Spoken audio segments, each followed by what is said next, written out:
We all need a good financial planning, clear path.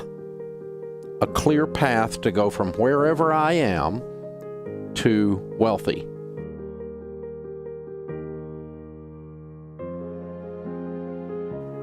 That's financial planning. Now, if you don't want to do that, that's okay. You probably shouldn't listen to this show. It's what we're doing all the time here. We're trying to take you from wherever you are to wealthy. Wealthy and stable, for that matter. Not only getting out of debt, but there's a reason to get out of debt. You get out of debt so that you can retire with dignity. You get out of debt so that you can change your family tree. You get out of debt so that you can build wealth and be outrageously generous. So the baby steps was developed out of that. I didn't just sit around one day on my couch and go, we need 7 baby steps in the financial space, and I think I'll invent them. No, it's actually, I had worked with thousands and thousands and thousands of people, and I couldn't answer their question without digging into each and every situation and going, this is what you do, this is what you do, this is what you do. But we know you need to be out of debt and have an emergency fund. That's foundational. Any of us in the financial planning arena know that. It's foundational. And we know you need to be investing to be able to build wealth. That's foundational. And we know your mortgage is big, so paying that off, it's foundational. So just the question was how to put those in an order that was practical and applicable that actually worked. And that's where the baby steps were born.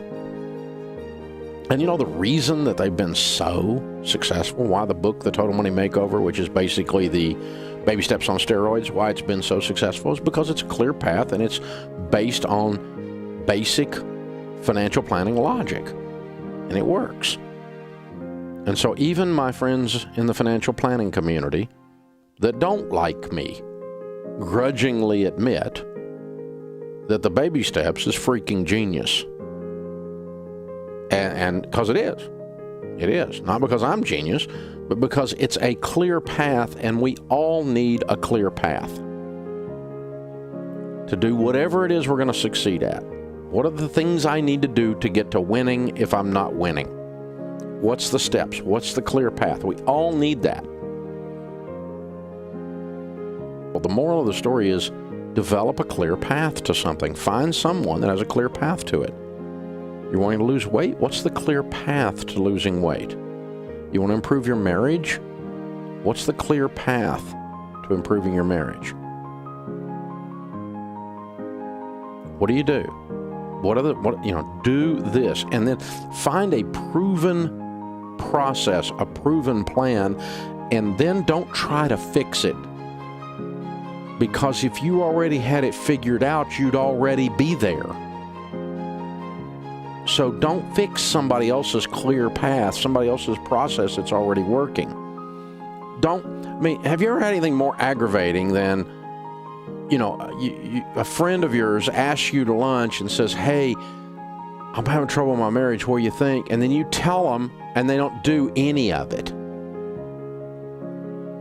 And yet you've got a great marriage and theirs is on the rocks. And you go, dude, the way you talk to her, no wonder. You treat her like dirt, man. What's your deal? And then you don't change. Nothing worse than giving somebody advice and they don't change. It doesn't do any good. It's wasting my time. I've had friends and relatives over the years that say, I want your opinion about this, and then they go do none of it. So the next time they want to take up my time for my opinion about something, I'm not as available. You know what I'm saying? So when you find something that works, submit yourself to it. Submit yourself to it. I have a friend of mine that is on a weight loss exercise program that is dialed in.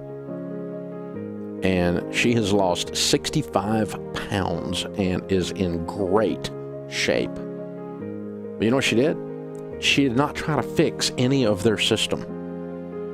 She did not try to modify and do her version of any of their system. She found their system, it absolutely works, and she's doing every iota of it. She completely bought in. Join the cult. Shave your head and drink the Kool-Aid, right? Submit yourself to a winning process. That's what she did with that weight loss and exercise system, and it's worked. To the point everybody's going, what did you do? I mean, chick lost 65 pounds. That's noticeable. Hello. Everybody's going, what up? What'd you do? And then she tells them, but then they don't go do it. Uh-huh. There you go. See right there. It's exactly what I'm talking about. Dr. Les Parrott, that is going to be speaking at the SMART conference, has a wonderful system on his website that you can take a marriage analysis called Deep Love, and you can take an analysis, a survey, and fill it in, and then it will tell you the areas of your marriage that are strongest and the areas of your marriage that you need to work on. And it will give you exact steps to go work on those. Now, Les is one of the best-known voices in all of the marriage space. And as far as putting a survey together and developing a system and a thing that spits out suggestions, he wrote a lot of the programming for eHarmony, so shut up. This guy, he's the best in the world at this. So you can take that Deep Love assessment and then read it all and go, yeah, well, I don't agree with you. Shut up. I don't care what your opinion is. You're losing. When you're losing at a space, don't give us your opinion about the space. It makes you look stupid. Don't do that. You're losing. If you're losing in a space, don't have an opinion. It makes you look stupid. Don't do that. You do what someone who's not losing says to do. Why is this hard? Because we all have egos. I'm amazed at the number of broke people who have strong opinions about my investing advice. Is that not the dumbest butt thing you've ever heard? You live in your mother's basement and you write a blog about how Dave Ramsey's investment advice is wrong. Get a job, son. Get out of your mother's basement.